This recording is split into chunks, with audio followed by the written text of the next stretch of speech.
Varicose veins కి సరైన చికిత్స కోసం సంప్రదించండి ఎవిస్ హాస్పిటల్.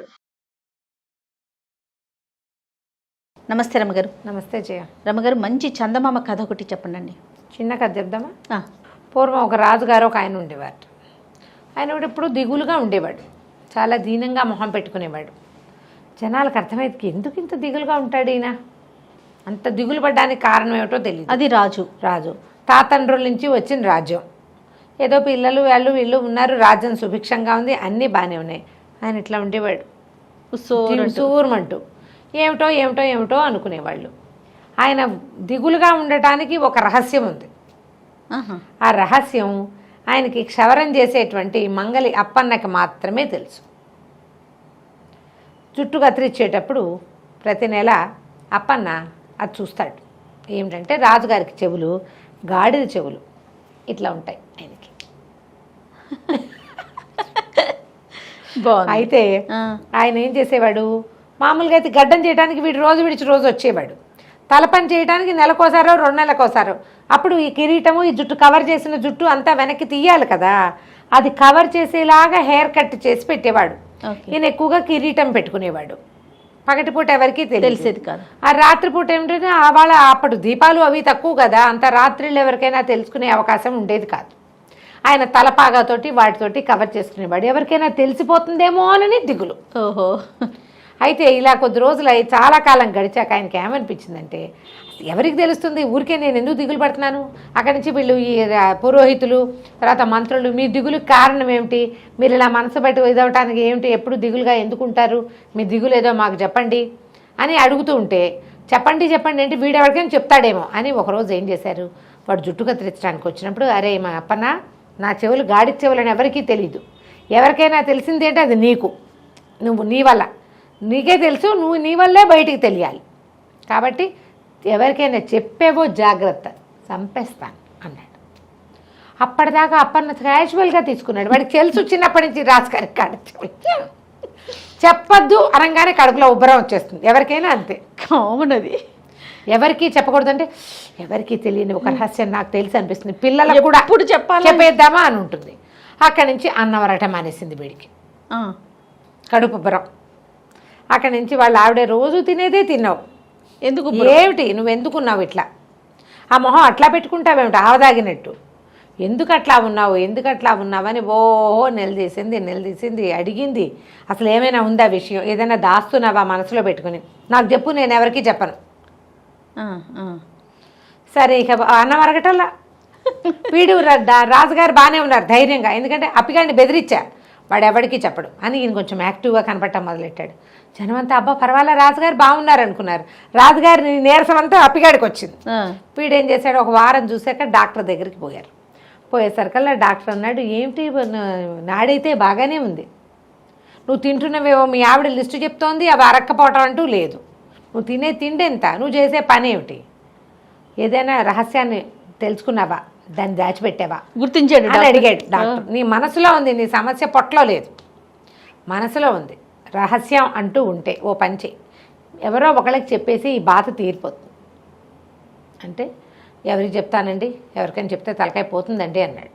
నాకు చెప్పంటల్లా డాక్టర్, ఈ తలకాయ నొప్పి నాకెందుకని, మీ ఆవిడకి చెప్పబోయానండి. అయ్యో మా ఆవిడ సంగతి మీకేం చెప్పాలండి, టముకేసినట్టేనండి, దానికి చెప్పామంటే సాయంత్రానికల్లా నా పేక ఉత్తరించేస్తారు, నాతో పాటు దానికి కూడా పోతుంది, అది అసలు చెప్పకుండా ఉండటం అనేది దాని జీవిత చరిత్రలో లేదు.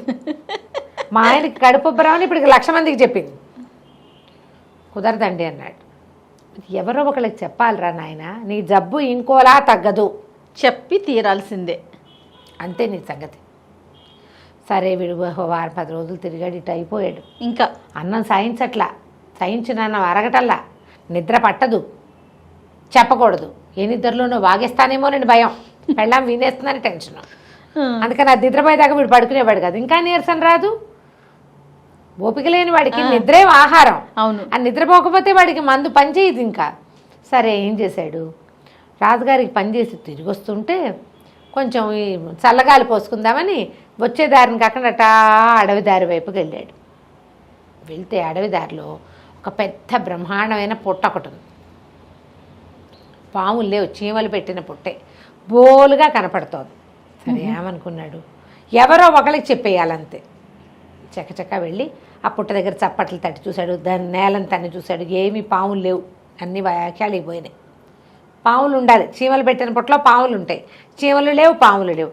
ఆ పుట్టలో ఇట్లా మోహం పెట్టాడు పెద్దది, అది ఇట్లా హోల్సేల్ ఉంటుంది కదా, పెట్టి రాజుగారి గాడి చెవులో, రాజుగారి గాడి చెవులో హోయ్ ఓహోయ్ ఓహోయ్ అని 5-6 సార్లు చెప్పేసి అమ్మయ్య అని ఒక పెద్ద తేన్పు వచ్చి ప్రశాంతంగా అయిపోయాడు, వెళ్ళిపోయాడు. బాగుపడ్డా? వాడికి ఏం అవ్వాల, ఇంకా బాగానే చెప్పేశాడు కదా. పుట్టలో అయిపోయింది. సంవత్సరంన్నర గడిచింది, 2 ఏళ్ళు కూడా గడిచాయి.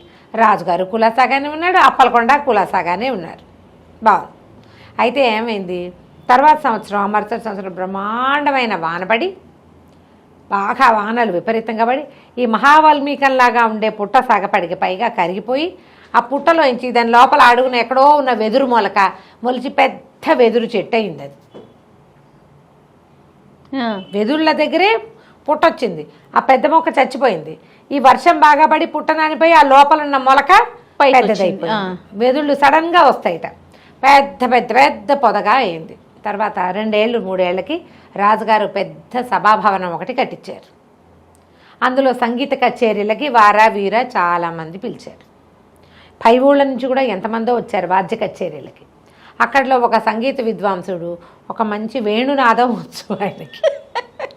ఆ వేణువు కోసం వెతుక్కుంటూ కొత్త వెదురు కావాలని అడవిలోకి వెళ్ళి ఈ పుట్ట మీద ఉన్నటువంటి వెదురులోంచి 2 మంచి సలీసుగా ఉన్నటువంటి సన్నటివి బాగున్నవి తెచ్చుకున్నాడు. కాకపోతే తొలిగా రాజుగారి దగ్గరే వాయించాలనుకున్నాడు. ఆ వెదురు ఇంత పొడుగు వస్తుందా, దానికి హోల్స్ కొట్టాడు. మూసి చూస్తే గాలి ఇటు నుంచి అటు వెళ్తోంది, బాగుంది. అదే కదా మనకు కావాలి. సరే వెళ్ళాడు. వెళ్ళిన తర్వాత అందరూ తలా ఒక కచేరీ చేశారు. ఈయన కూడా మృదంగ విద్వాంని, వైలిన్ విద్వాంసుడిని, వెనకాల తంబురా వాళ్ళని, టింగ్ టింగ్ మన తాళం కొట్టే వాళ్ళందరినీ కూర్చోబెట్టుకుని పువ్వు అని ఊద్దాం అనుకున్నాడు. ఊదేసరికి రాజుగారి చెవులు గాడి చెవులు అని వచ్చింది అందులోంచి.